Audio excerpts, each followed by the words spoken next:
les nerfs des candidats des traîtres sont mis à rude épreuve dans ce jeu psychologique. Dès la première soirée de cette deuxième saison, les larmes ont coulé. Les manipulations, trahisons et autres mensonges ne sont pas faciles pour tous les joueurs. Si certains, comme Guillaume Play, prennent un malin plaisir à retourner le cerveau de leurs camarades, pour d'autres, c'est un exercice beaucoup plus délicat avec lequel ils ont du mal à composer. Mais ce n'est rien comparé à la fameuse table ronde. C'est le moment de pression ultime pour les personnalités qui ont accepté de participer à ce jeu complètement fou. Tous se font face et doivent désigner celui qui sera éliminé. Un moment de réglage de compte, et d'attaque parfois gratuite.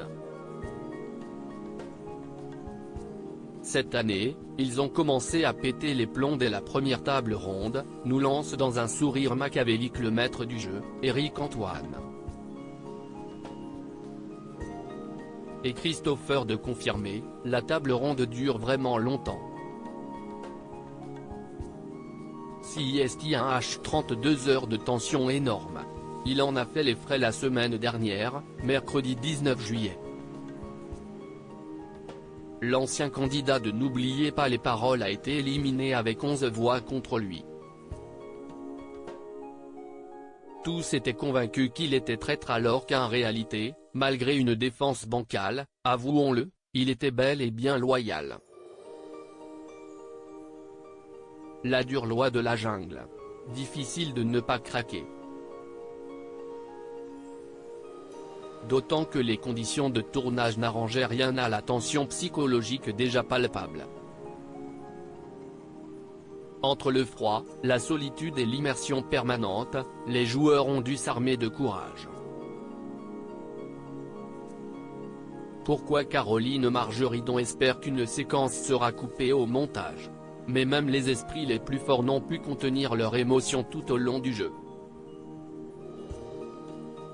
Je suis un warrior, moi, clame Caroline Margeridon.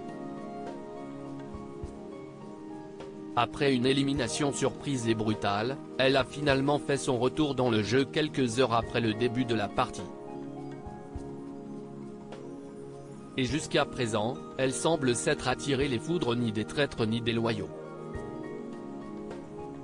Mais cela sera-t-il le cas encore longtemps? Va-t-elle subir des attaques de ses camarades? Une chose est certaine, les émotions de l'acheteuse d'affaires conclues ont fini par prendre le dessus sur son mental d'acier. Je ne pleure jamais. Je suis toujours de bonne humeur, c'est mon ADN. Je n'aille jamais pleurer devant mes enfants. Je dois être trop crâneuse, je ne sais pas, nous explique-t-elle dans un premier temps. Et de révéler, mais là. Ils ont réussi à me faire pleurer, ces petits enfoirés. C'est la première fois de ma vie, et j'espère que le fait que je pleure à la télé va être coupé. M6 lui a-t-elle fait cette faveur? Réponse dans les épisodes à venir.